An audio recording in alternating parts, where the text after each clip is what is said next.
Cet enseignement vous est offert par le RPCI, Réseau du professionnel chrétien influent. Bâtir un monde prospère où la plupart des décisions relatives à la vie des populations sont influencées par la parole de Dieu. Amen. Donc, le thème qu'on m'a demandé de développer, c'est comment être riche pour Dieu. Comment être riche pour Dieu. C'est toujours un privilège pour moi de mettre au RPCI parce que, je vais dire, RPCI, c'est ma famille maintenant. Donc, je suis pas nouveau. Merci Stéphane et merci au RPCI de toujours m'inviter. C'est avec beaucoup de plaisir que je suis là. Donc, c'est un thème qui est très important. Comment devenir, ou mais comment être riche pour Dieu. C'est un thème qui est très important et c'est le genre de thématique qui, dans le corps de Christ, crée beaucoup de polémiques. Parce que c'est un thème que les gens ne comprennent pas. Une chose que j'ai constatée dans ma vie spirituelle, c'est que il y a beaucoup d'interprétations de la parole de Dieu hors contexte. Et chaque fois que tu interprètes la parole hors contexte, tu es sûr de faire des erreurs et de faire des applications erronées. Parce que ce que tu interprètes mal, tu vas mal l'appliquer. Et donc, la richesse est devenue un thème qui est mal interprété et qui est l'objet de beaucoup de polémiques dans le corps de Christ. Quand quelqu'un parle de richesse dans le sens de ce n'est pas quelque chose qui est nécessaire ou bien ce n'est pas par la richesse qu'on va être sauvé, etc. Il y a aussi une autre école qui dit que il faut qu'on soit riche parce que nous sommes la tête, nous ne sommes pas la queue, nous devons dominer, etc. Et j'ai vu, n'est-ce pas, ici que l'une des choses du RPCI, c'est la domination, l'influence économique, qui parle donc aussi de posséder des richesses. Donc, c'est un thème qui est important. J'ai voulu le dire avant de commencer pour que vous puissiez suivre attentivement ce que je vais faire, ce que je vais expliquer, n'est-ce pas, ce thème dans le contexte du texte de base. Que vous puissiez comprendre. Ce que je vais faire, c'est qu'aujourd'hui, je vais essayer de faire comprendre un peu le contexte dans lequel Jésus a donné la parabole de l'homme riche, insensé. Et puis maintenant, demain, par la grâce de Dieu, je vais nous dire comment être riche pour Dieu. Mais il faut qu'on comprenne d'abord le contexte dans lequel Jésus a parlé. C'est très important si on veut maintenant savoir comment être riche pour Dieu. Donc, on va lire le texte de base, Luc chapitre 12. On va le lire ensemble. Luc chapitre 12, versets 13 à 21. Par contre, pour qu'on comprenne bien, après le verset 21, on va continuer du verset 22 au verset 32. Que vous puissiez comprendre dans quel contexte Jésus a donné cette parabole. Je lis la parole de Dieu. Dans la version Louis II, c'est ce que j'ai ici.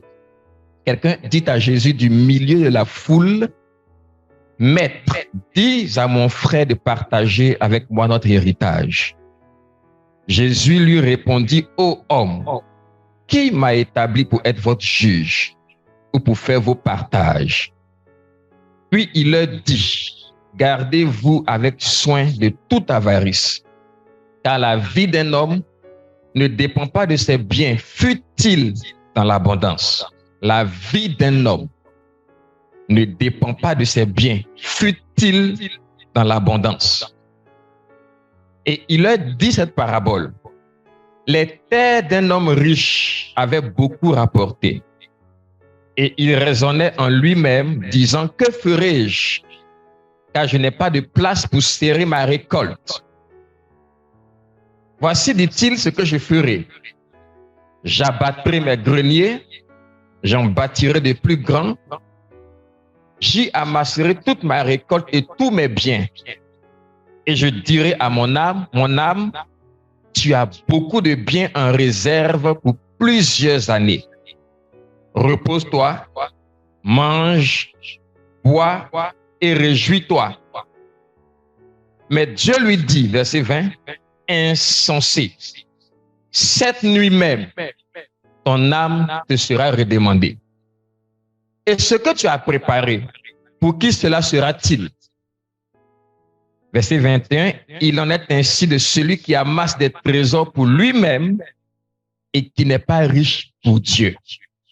Amen. Et au verset 22, on dit Jésus dit ensuite à ses disciples, dans le même contexte de ce qu'il vient de dire à la foule, Jésus maintenant parle à ses disciples. C'était une habitude de Jésus. Quand il parle à la foule, il parle après à ses disciples.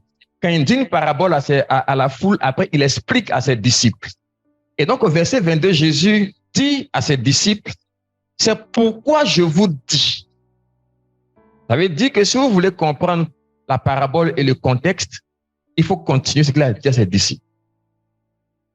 Pour comprendre un peu l'état d'esprit de Jésus par rapport à ce passage.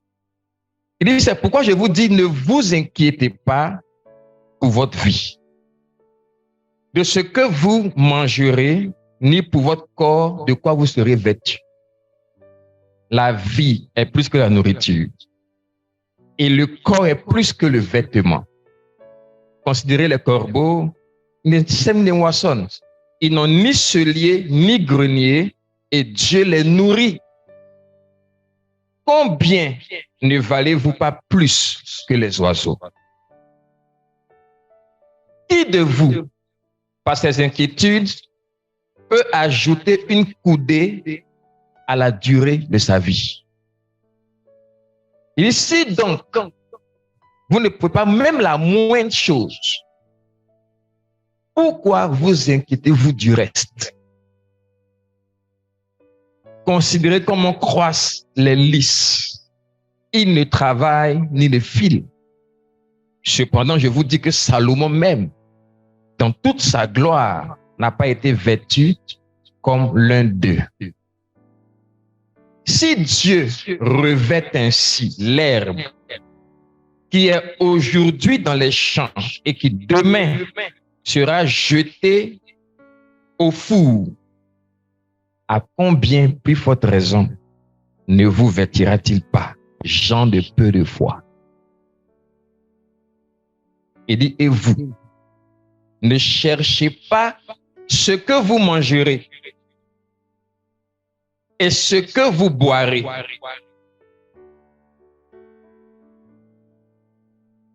J'ai déjà désobéi à ce commandement parce que aujourd'hui j'ai jeûné et après mon jeûne, je sais ce que j'allais manger. Juste pour plaisanter. Il dit, et vous ne cherchez pas ce que vous mangerez et ce que vous boirez. Et ne soyez pas inquiets. Il dit qu'à toutes ces choses, ce sont les païens du monde qui les recherchent. Votre Père sait que vous en avez besoin. Verset 31. Il dit, cherchez plutôt le royaume de Dieu. Et toutes ces choses vous seront données par-dessus. Et je vais finir le verset 32. Il dit, ne crains point, petit troupeau, car votre Père a trouvé bon de vous donner le royaume. Amen. Amen. Amen. Amen. Est-ce qu'on peut acclamer la parole de Dieu? Alléluia. Amen. Amen. C'est un passage qui est tellement intéressant. Maintenant, je vais situer le contexte de ce passage. Jésus est en train d'enseigner à la foule comme il le fait d'habitude. Et puis pendant qu'il est en train d'enseigner à la foule, on voyait les versets précédents, il parle du Saint-Esprit. Si quelqu'un blasphème contre Jésus, contre lui-même, c'est pas grave, mais contre l'Esprit de Dieu, alors il ne le sera pas pardonné. Pendant qu'il est en train d'enseigner à la foule, donc, voici un homme qui, du milieu de la foule, interpelle Jésus. Il dit, Jésus, dis à mon frère qui est là de partager notre héritage. Je voudrais qu'on puisse savoir que dans ce que je vais dire, dans ce que Jésus a dit, il y a deux parties. Il y a la parabole, mais la parabole n'est pas le cœur de ce que Jésus voulait dire. En fait, c'est à cause de la situation qu'il a dit une parabole. Chaque fois que Jésus veut enseigner quelque chose, il utilise une parabole. Mais il ne faut pas perdre de vue les circonstances qui ont provoqué la parabole. Donc, ce n'est pas la parabole d'abord, c'est la circonstance. Et la circonstance, c'est que quelqu'un demande à Jésus, dis à mon frère de partager notre héritage. Jésus lui répond, mais qui m'a établi juge sur vous? Ou bien qui m'a établi pour partager votre héritage? Et puis, Jésus donc va dire, parce qu'il a su pourquoi ce jeune homme lui a demandé cela. Jésus continue en même temps pour dire, gardez-vous avec soin de toute avarice. Parce que la vie d'un homme ne dépend pas de ses biens futiles dans l'abondance. Donc quand Jésus dit ça, maintenant, il va donner une parabole pour pouvoir mieux révéler ce qu'il voulait dire lorsqu'il a dit la vie d'un homme ne dépend pas de ses biens. Maintenant, si vous comprenez un peu la loi de l'héritage en Israël, quand vous lisez les livres de Nombre et Exode, etc., on vous explique un peu comment s'est fait l'héritage en Israël. Le fils est né à la double portion. Et puis les autres, donc par exemple, je vais prendre un exemple mieux expliqué. Si un père doit partager l'héritage à ses enfants, s'il a 3 enfants, il partage l'héritage en combien? En 4.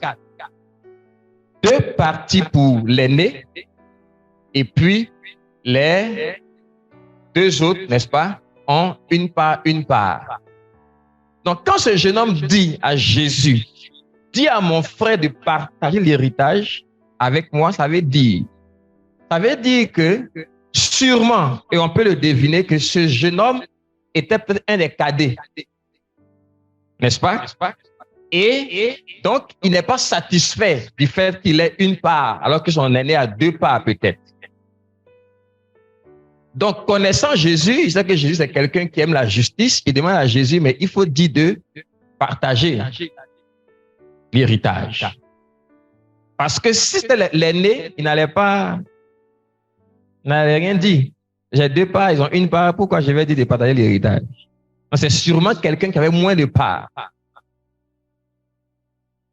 Et donc, quand il interpelle Jésus, Jésus va dire cette phrase importante qui est le cœur du message. Parce que tout ce qu'il va raconter après en termes de paraboles, c'est par rapport à cette déclaration qu'il a faite sur ce que le jeune homme a dit. Il dit, gardez-vous avec soin de toute avarice. Pourquoi? Parce que la vie d'un homme, peu importe ses biens, qu'il ait des milliards, qu'il ait des comptes en banque dans toutes les banques de la Côte d'Ivoire, qu'il ait des milliers de voitures, qu'il y ait des maisons, des terrains, des entreprises, qu'il soit prospère, sa vie ne dépend pas de tout ça. Ça veut dire que quand il s'agit de la vie d'un homme, ce n'est pas sous sa juridiction. Peu importe qui il est. Ça veut dire que le fait que tu aies des richesses ne garantit pas que tu as une maîtrise sur ta vie. C'est important de comprendre ça. Parce qu'aujourd'hui, s'il y a quelque chose qui m'attriste personnellement, c'est comment est-ce que les richesses ont pris une place, ont pris un piédestal dans le cœur des chrétiens.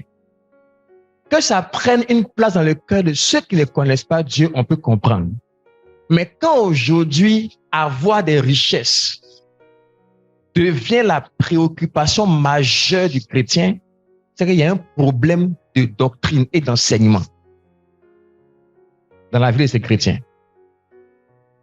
Mais on va voir, pendant que je vais développer, je pose les fondements ce soir, que ce n'est pas le fait d'être riche qui est un problème pour Jésus. Parce que la richesse vient de Dieu. Et on sait que Jésus est Dieu. Ce n'est pas ça qui est un problème pour lui.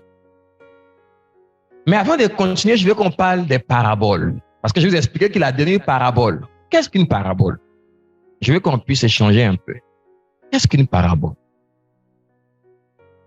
Pour moi, une parabole, Jésus utilisait les paraboles.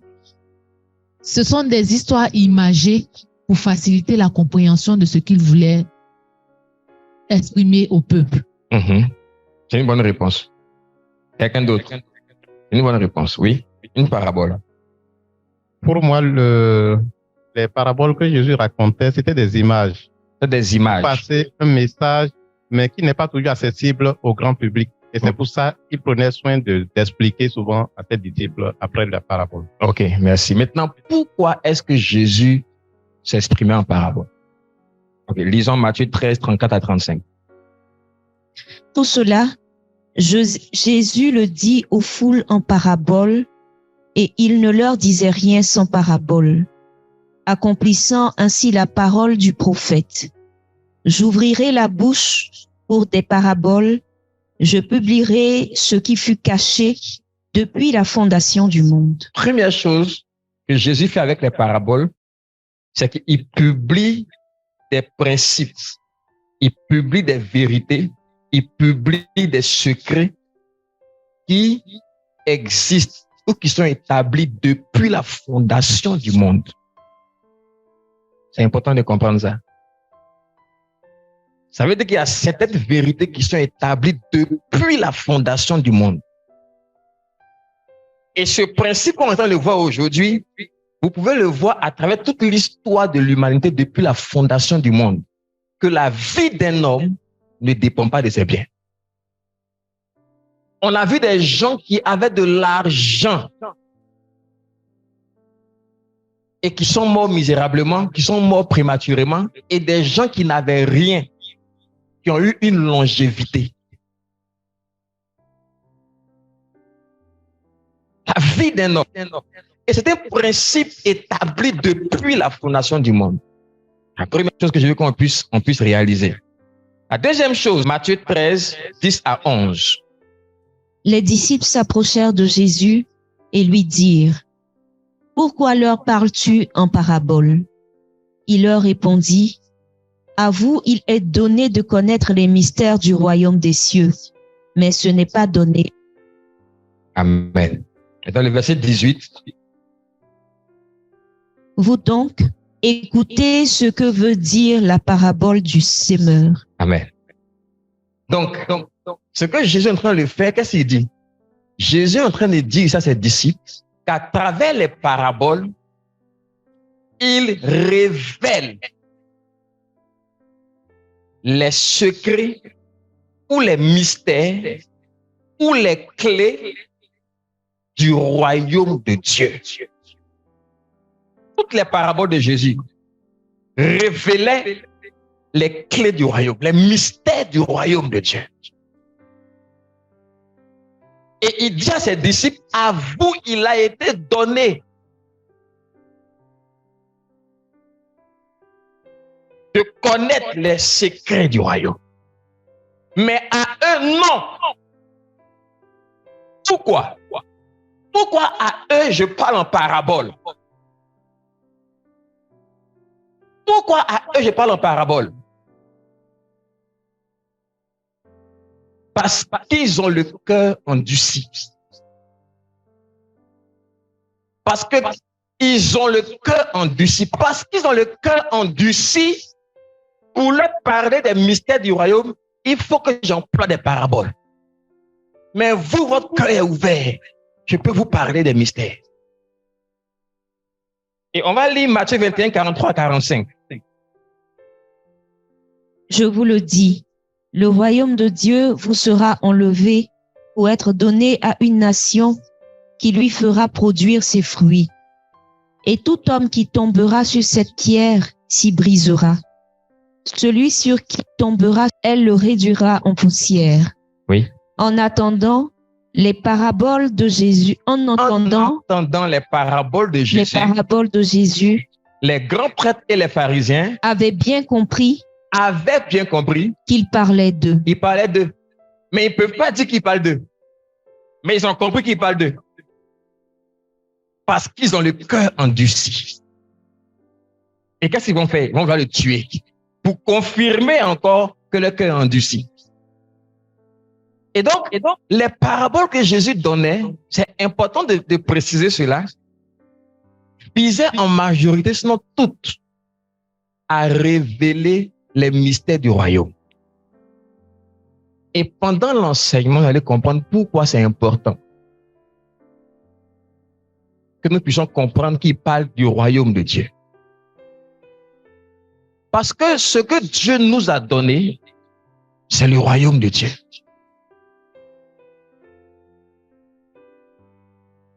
C'est pourquoi il dit, quand on lit le passage plus loin, il dit cherchez d'abord. Il dit les richesses là, ce sont les païens qui cherchent ça. Ce que je vais manger et boire, ce sont les païens qui cherchent ça. Ce que je vais porter, ce sont les païens qui recherchent cela. Accumuler de l'argent, ce sont les païens qui recherchent cela. Vous, cherchez le royaume de Dieu.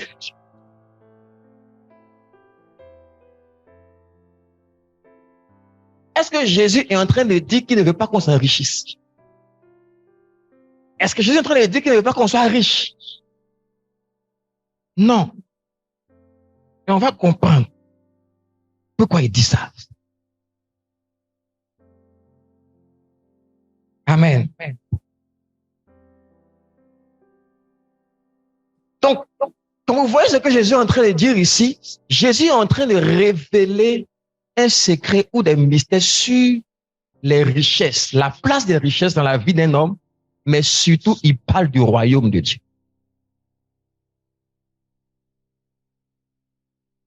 Il parle de l'héritage du royaume. Je pose les fondements. Il parle de l'héritage du royaume. On va le voir. C'est pourquoi, quand Jésus prend la parabole pour expliquer maintenant ce qu'il dit au jeune homme, il va prendre un homme riche qui a des terres qui ont rapporté. Pourquoi? Parce qu'en Israël, quand on parle d'héritage, on parle de terre.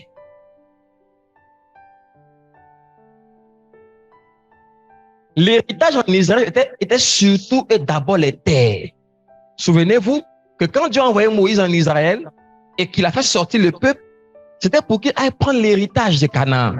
Canaan, Dieu l'a dit, que sera l'héritage des fils d'Israël. Donc la terre est l'héritage. Donc pour que les gens comprennent de quoi il parle, il prend une parabole qui parle d'un homme qui a des terres. Pourquoi? Parce que la terre, c'est l'héritage. Jésus est en train de parler de l'héritage. Maintenant, ce jeune homme qui interpellait Jésus était insatisfait dans son cœur. Pourquoi? On l'a vu tout à l'heure. Il avait reçu un héritage et il se sentait privé, il se sentait lésé par l'héritage. Pourquoi? Il avait reçu des biens pour lesquels il n'était pas satisfait. Il en voulait encore plus. Il y avait un attachement aux biens matériels. Et ça, Jésus l'a discerné dans son cœur. C'est pourquoi, quand Jésus finit de lui dire que Dieu ne m'a pas établi comme votre juge ou celui qui doit partager l'héritage, Jésus ressort automatiquement le problème du jeune homme. Il dit, gardez-vous de toute avarice. Qu'est-ce que l'avarice? Dites-moi, qu'est-ce que l'avarice? C'est quoi la différence entre la cupidité et l'avarice? Le cupide est prêt à tout pour avoir. Le cupide est prêt à tout. Ok. Maintenant, l'avare. L'avare, il peut être bon, il peut avoir je veux dire, il a du mal à partager, mais il a des valeurs. Il peut avoir des valeurs. Ok. Alors que le cupide n'a pas de valeur, quoi. Il suffit d'avoir de l'argent. Ok. Pourquoi est-ce que Jésus a dit au jeune homme, gardez-vous de toute avarice, et il n'a pas dit gardez-vous de toute cupidité? On parlait de partage. Mm-hmm. Voilà. Et il a senti dans le cœur de celui qui se plaignait, qui était lésé, comme s'il ne voulait pas partager, en fait. Il n'était pas satisfait du partage. Mm-hmm. Oui, oui. Donc,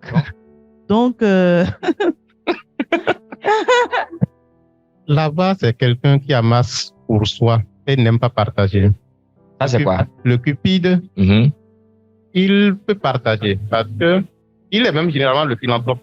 Mm-hmm. Parce qu'il amasse pour soi, mais il peut faire paraître Tu es effectivement par ici, Oui. mais il est capable de partager avec lui. OK. Il en a besoin. Alors que là-bas, lui ne fait jamais. Il ne Mhm. partage jamais, il ne peut jamais donner. Même les personnes qui sont autour de lui. Mhm. OK. C'est une très bonne réponse. Une dernière réponse là-bas. Oui. Shalom. Shalom. Je me dis que l'avare, il possède. Il a déjà quelque chose en sa possession. Il a déjà. Le cupide, il rêve d'avoir, il a cette envie, il se projette, il veut, il désire. Donc, en réalité, il n'est pas en possession. Très bien. Voilà. Je pense que C'est ça. C'est ce que je voulais entendre. L'avare a déjà des possessions. Tu peux pas être avare si tu n'as rien.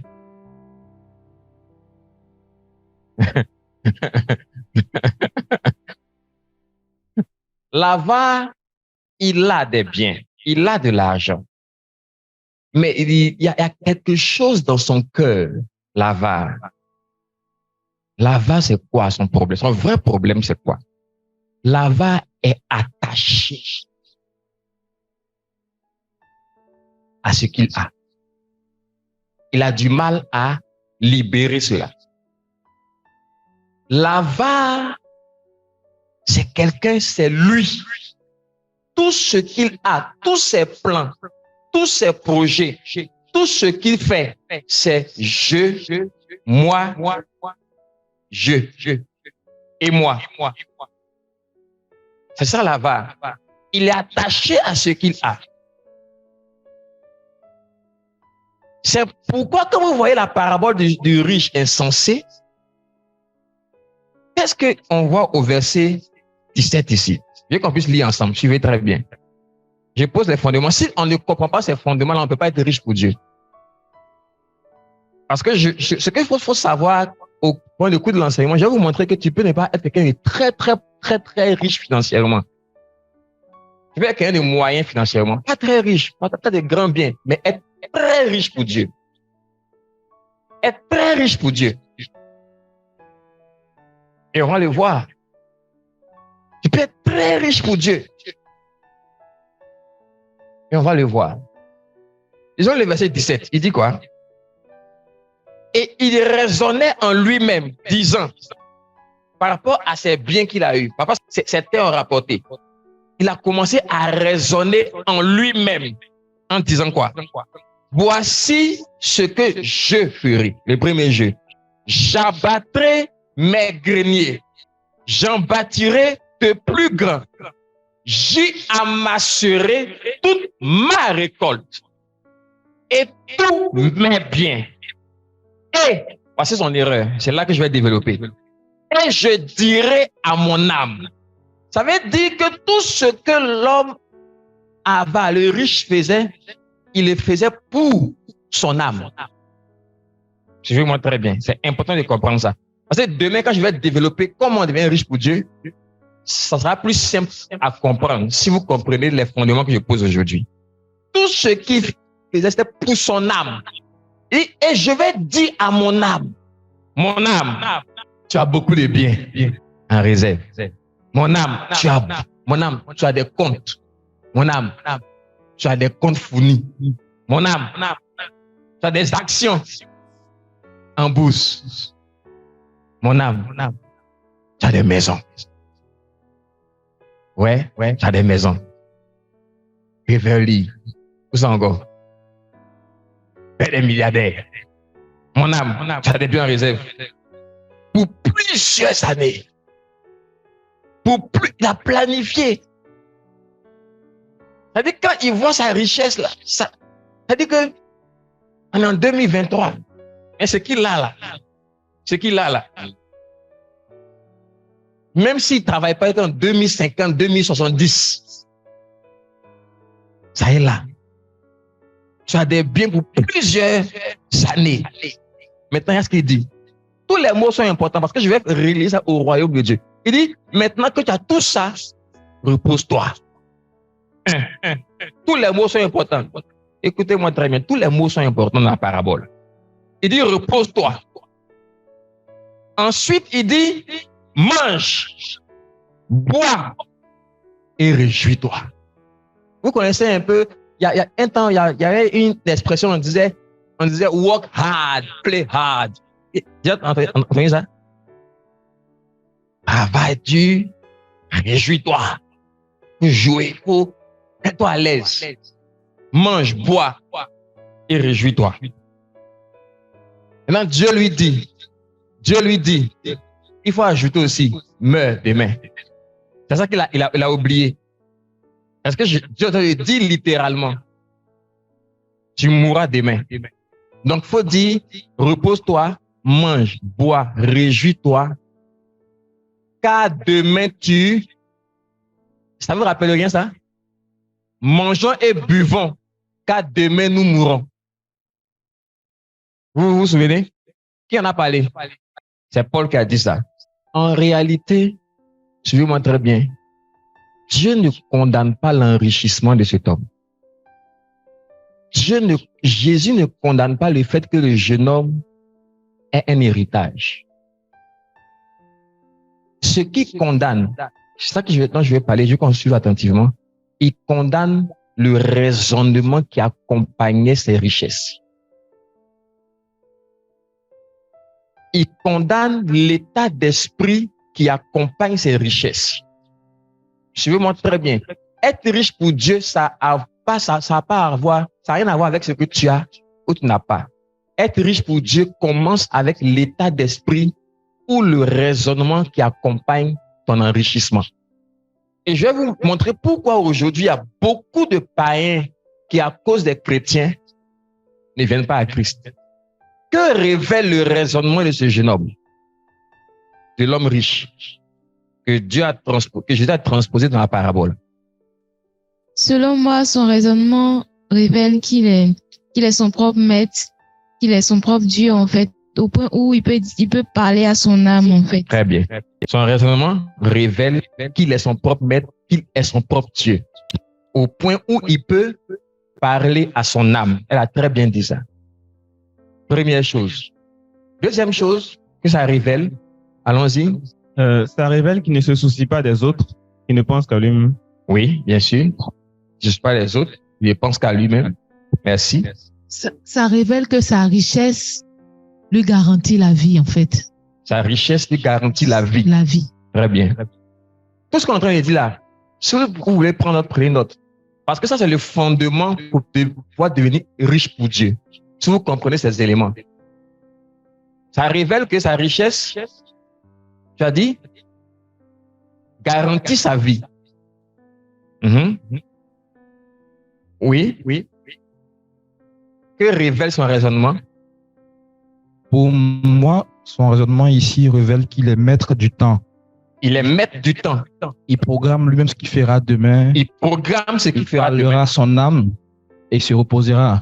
C'est ça. Sans forcément avoir le contrôle de ce temps-là, au fait. C'est ça. Très bonne réponse. Quelqu'un d'autre? Alors, ça révèle également que tout ce qu'il a obtenu, il a obtenu de lui-même sans et que Dieu n'a aucun pouvoir, n'a aucune, il n'a pas sa main en tout ce qu'il a pu obtenir, en fait. Très bonne réponse. Ça révèle que sa richesse est son Dieu. Sa richesse est son Dieu. C'est une très bonne réponse. Oui, Eugène? Son attitude révèle qu'il n'a pas l'amour du prochain. Il n'a pas d'amour du prochain. Oui. Son attitude révèle qu'il est envieux, il est insatiable. Il est insatiable. Et il me fait rappeler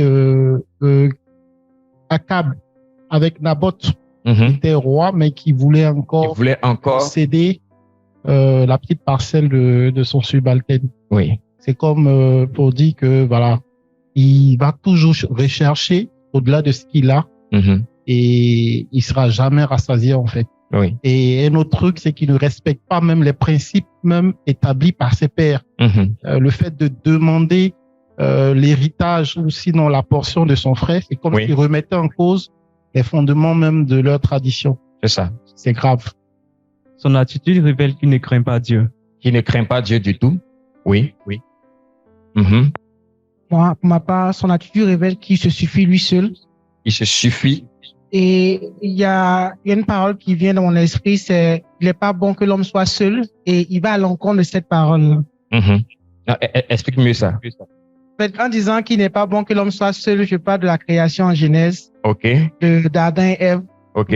Parce que Dieu a trouvé que Adam ne devait pas être seul. Il a fait venir à Ève. Oui. Et là, en fait, ça montre au fait que, comme vous avez dit tout à l'heure, que l'homme est un être relationnel. Okay. Et là, en fait, il bannit ce concept de relationnel. OK. Je vais rappeler les propos de Daniel où il dit que Dieu est le maître des temps et des circonstances. Voilà, donc ça veut dire que rien ne dépend de nous. Et puis c'est Dieu qui dispose les choses pour qu'on puisse tout ce qu'on obtient. Parce que pour que la sémence puisse germer, c'est parce que Dieu a mis en place certaines propriétés du sol. Il a permis qu'il pleuve. C'est ça. Il a mis à ta disposition des manœuvres. Ces manœuvres-là ont travaillé au lieu de tricher. Il y a plein de paramètres qu'on ne maîtrise pas. Oui. Voilà. Sans rentrer dans sa richesse. Voilà. Dans sa moisson. Voilà. Et qu'il l'omet. Voilà. Donc, il rapporte tout à ses efforts, à lui. Alors que, je pense qu'il y a 80% de choses qui lui échappent. Très bien. C'est une très bonne réponse. Il révèle aussi son manque d'humilité. Son manque d'humilité. Je vais l'ajouter. Oui. On voit qu'il n'est-ce pas? Il y a une sorte d'arrogance Je voulais ajouter que son attitude révèle qu'il n'a pas un cœur converti. Il n'a pas un cœur converti. Oui. Il n'a pas de cœur converti, effectivement. Il n'y a pas de place pour Dieu dans tout ce qu'il fait. Oui. Pour moi, son attitude révèle le pourquoi il travaillait si dur depuis des années.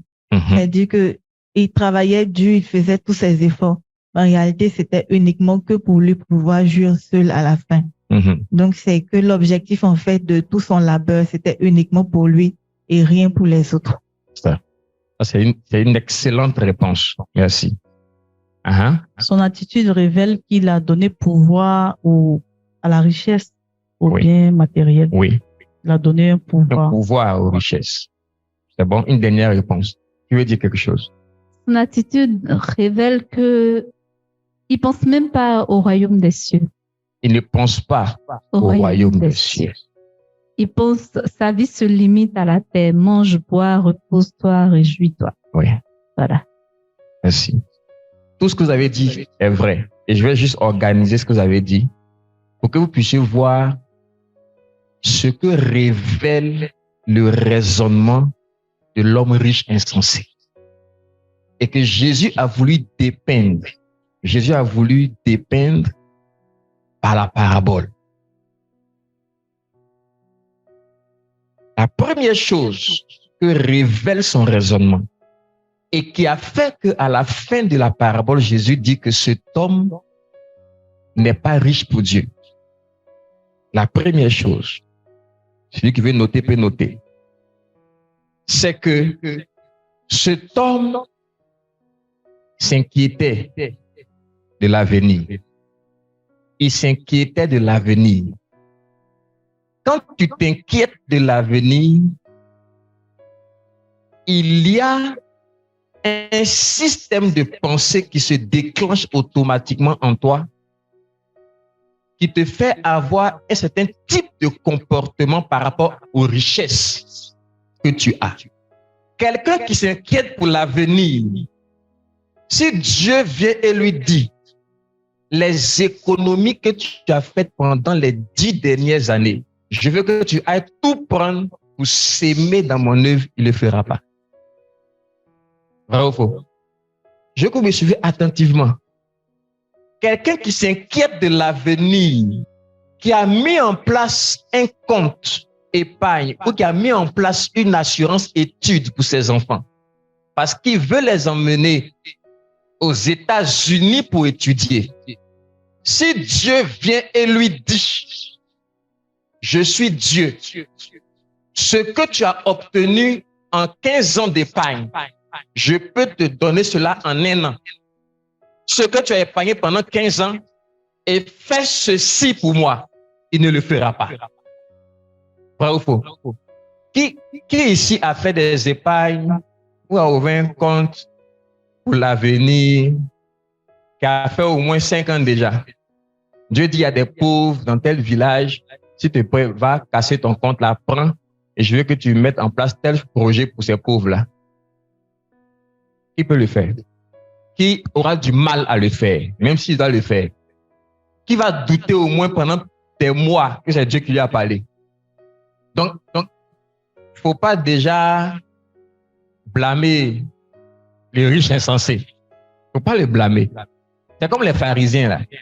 Les gens aiment blâmer les pharisiens, mais les pharisiens, c'était qui, pharisiens?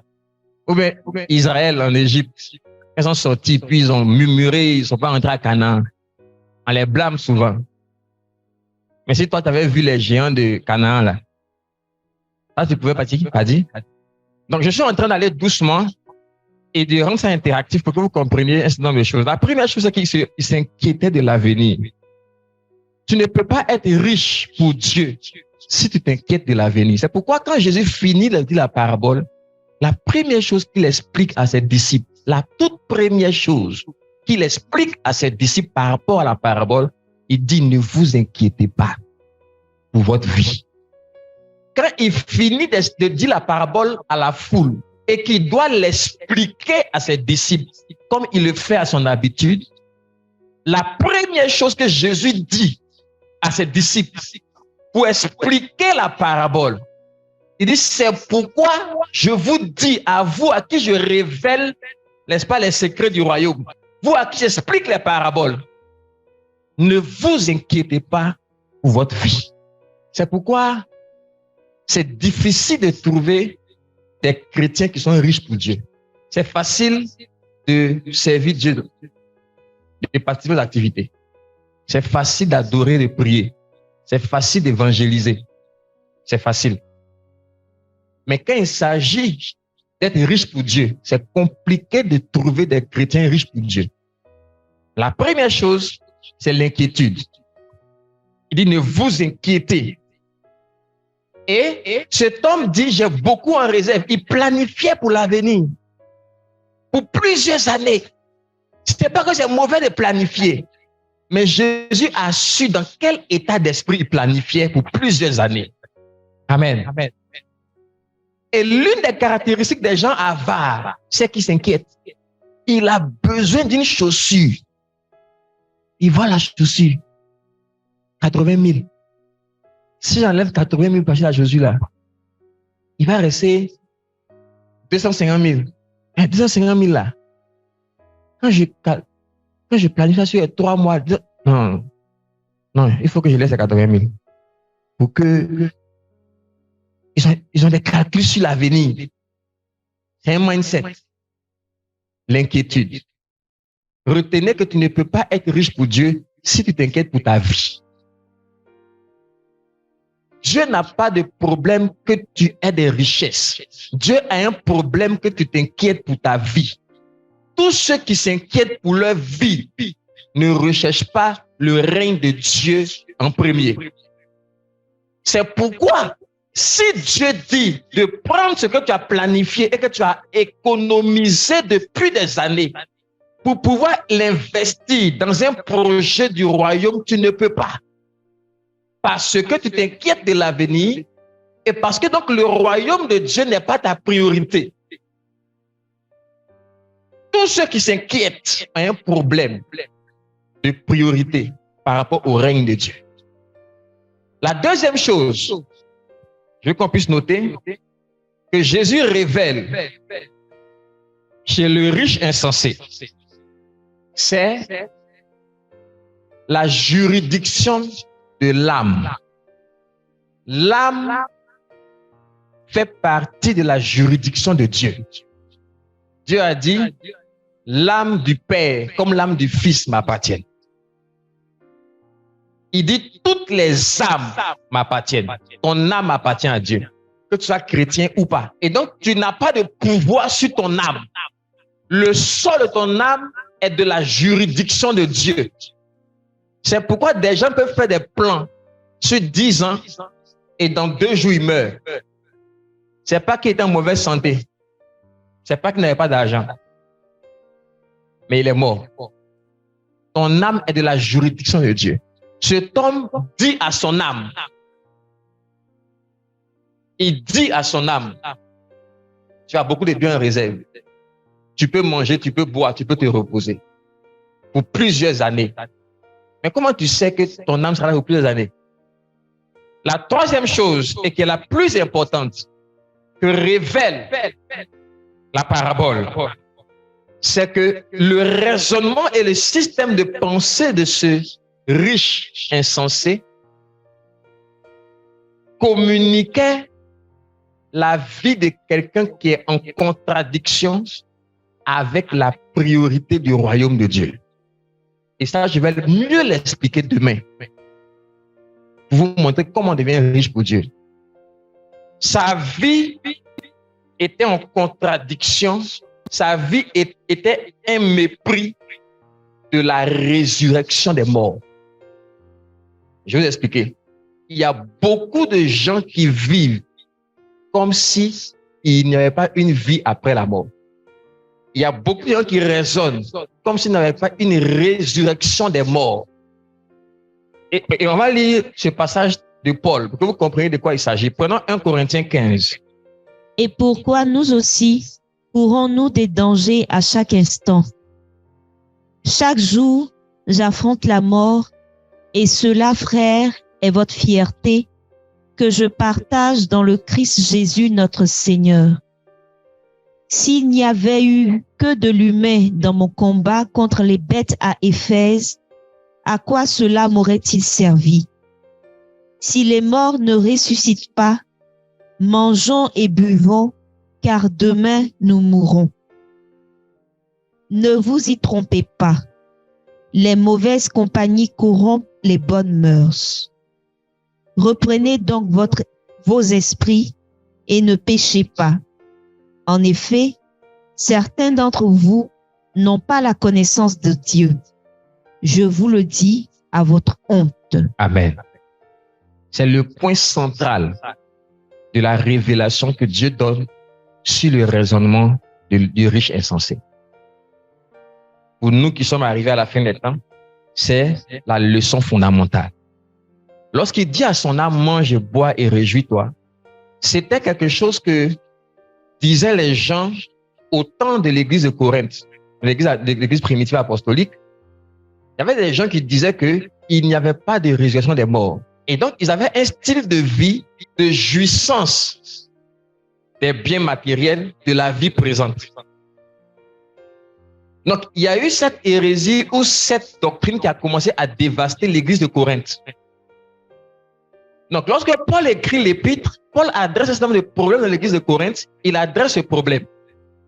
Parce qu'il y a commencé à avoir dans l'église de Corinthe une façon de vivre qui était en contradiction ou qui niait que Jésus était ressuscité.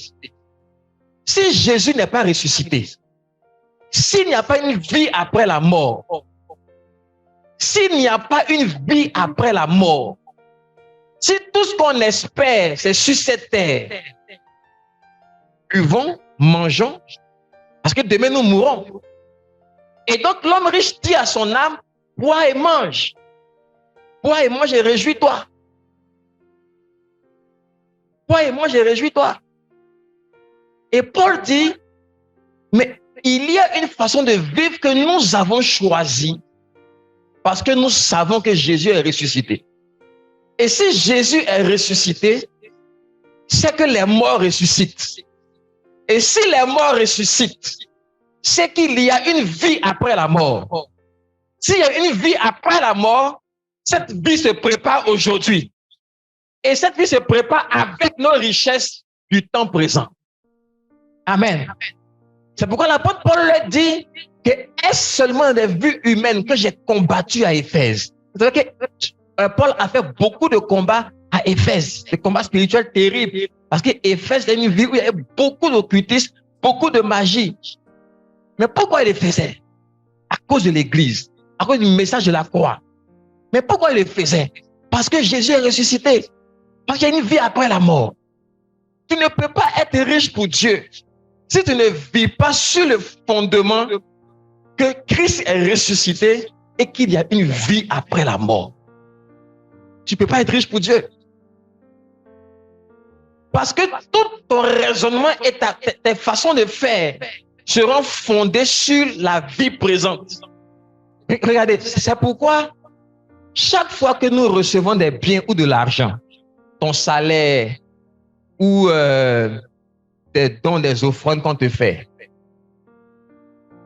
la réflexion systématique que tout le monde a, c'est de planifier ses dépenses d'abord pour la vie présente. Vrai ou faux? C'est de planifier ses investissements pour la vie présente. Et puis après, s'il a encore un peu d'argent, il a encore de l'argent, il peut voir, est-ce qu'il peut donner un peu ici pour l'œuvre de Dieu? Est-ce qu'il y a des pauvres dont il peut prendre soin? Ça, c'est comme ça que les riches du siècle présent réfléchissent. Les gens qui sont riches pour Dieu réfléchissent autrement. Quand ils ont des biens ou de l'argent, leur première réflexion, c'est d'abord, comment est-ce que j'assure ma vie après la mort? Je lisais dernièrement un livre très intéressant, ce que 4% des riches savent. Qui connaît ce livre? Qui parle un peu de certains juifs qui sont attachés à la Torah. Qu'est-ce qu'il faut faire qu'ils sont très puissants financièrement dans le monde? Et ce qui a été révélé dans le livre, c'est que ils ont une façon de gérer leur argent.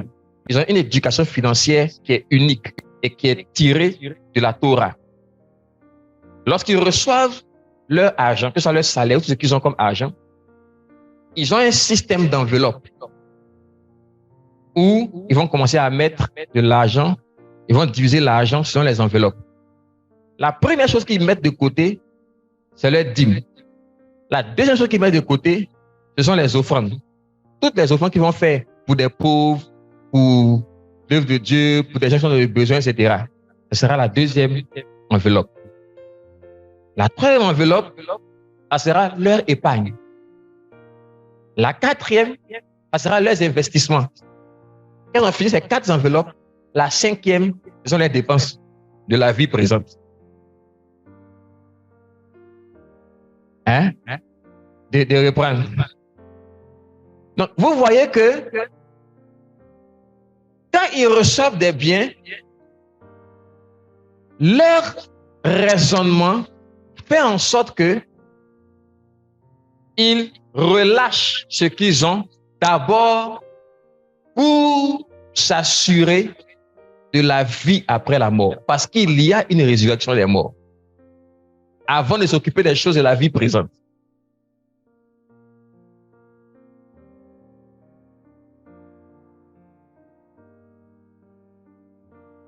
Et à cause de ça, ils continuent de prospérer.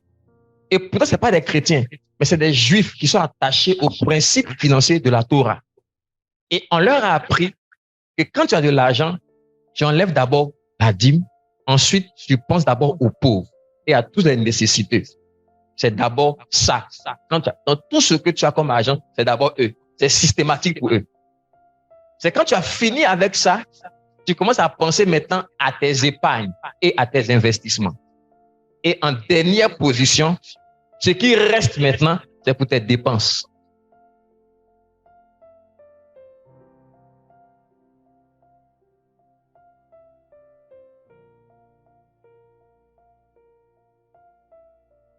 Maintenant, je pose une question. Qui avait cette habitude-là par rapport à la gestion de ses finances? C'est-à-dire que quand tu as enlevé ta dîme, c'est d'abord, quand tu as fini ta dîme-là, ta première pensée, c'est comment je vais aider les nécessités, les pauvres. C'est d'abord ça. Qui le faisait déjà? Qui lève la main?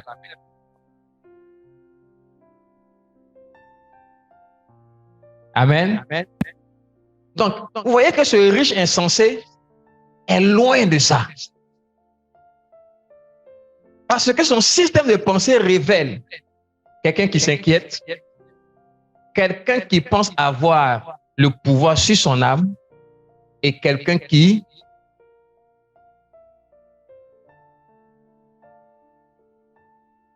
Et c'est pour cela qu'après cela, Jésus va commencer à développer la priorité du royaume. Et demain, je vais vous expliquer maintenant comment sur la base de ça, tu deviens riche pour Dieu. Et ça ne dépend pas du salaire que tu as. Ça ne dépend pas du fait que tu aies 3 millions, 10 millions par mois. Tu peux être quelqu'un qui a un salaire modeste et qui, par rapport à quelqu'un qui a beaucoup d'argent, est très riche pour Dieu.